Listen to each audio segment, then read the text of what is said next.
How to Reduce Financial Stress by Chuck Bentley. Chuck Bentley is CEO of Crown Financial Ministries, the largest Christian financial ministry in the world, founded by the late Larry Burkett. He is the host of two daily radio broadcasts, The Crown Money Minute and My Money Life, featured on more than 1,000 Christian music and talk stations in the U.S., and author of his most recent book Money Problems, Marriage Solutions. He also serves on the board of Foundations for Farming in Zimbabwe, and is the founder and executive director of the Christian Economic Forum. Chuck and his wife, Ann, have 4 adult sons, 2 daughters-in-law, and 5 grandchildren. With many things causing stress in today's world, here is a short list of financial practices that will reduce your stress, make managing your money simpler, and generally improve your quality of life. Number 1 is spend less than you earn.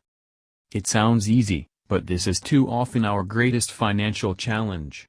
The vast majority of people that come to me for counsel are experiencing some version of violating this rule. They may say they want to talk to me about debt, refinancing, paying for kids' college, etc., but the real issue is that they are spending more than they should, which has created a stress point in their current budget. I grew up with this simple saying, if your outgo exceeds your income, your upkeep will be your downfall. How true it is, regardless of how much you may earn. Did you ever go roller skating? In the era I grew up in, we would spend hours skating on Saturday nights. It was always a highlight to play limbo. The goal was to see who could skate underneath the limbo bar without knocking it off. Of course, there was always someone there who seemed to be made of rubber, which made me look bad.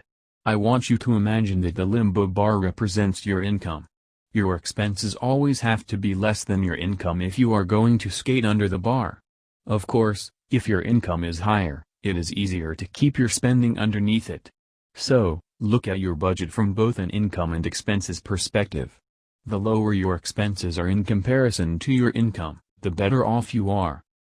Number 2 is give first, save second. Learning to give first as a way of life helps you to remember where your provision comes from.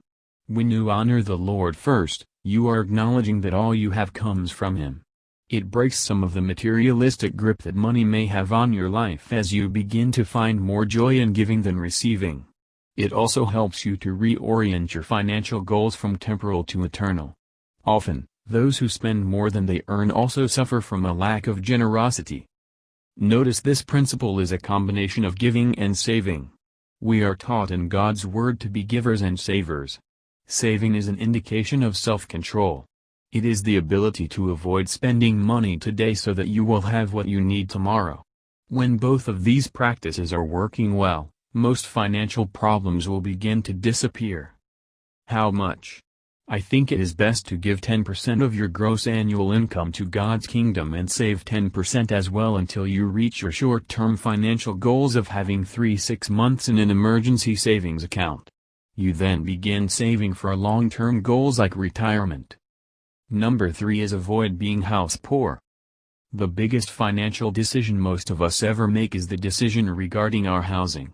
Too often in America, we find couples have become house poor because they stretch to buy a home in their preferred neighborhood, their preferred school district, or with their preferred amenities, only to get several months into it and find they stretched too far. If your total housing expense, which includes your rent or mortgage, insurance, taxes, maintenance, and utilities, is 40% or more of your total income, you are likely under financial stress. Moving down to keep your total housing expense at 30% or below will relieve a great deal of stress. You can use Crown's free calculator to help figure out your monthly mortgage payment amount based on the amount you plan to borrow, the length of the loan, and the annual interest rate. Renting may also be a great option to reduce some of your tax and maintenance costs. Number 4 is drive used cars. This is typically the second biggest financial purchase we make. Most people cannot afford to drive off the lot and immediately experience the impact of a 20–30% depreciation of the purchase price.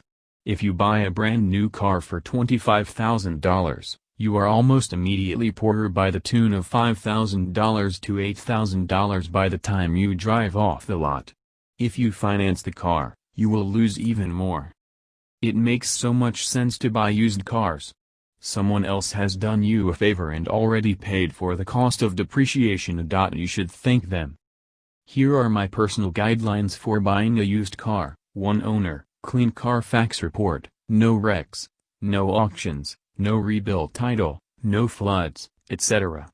Good maintenance records, dealer certified if possible, less than 100,000 miles but with the possibility to drive it another 150,000 miles maintenance free. It takes work, research, and patience, but it is possible to find great deals using this framework. Number 5 is invest early. By following the guidelines above, you will be able to have money to invest sooner than later. Remember, an investment is money that is at risk of loss while savings are not at risk. You only invest money after meeting your savings goals in number 2 above.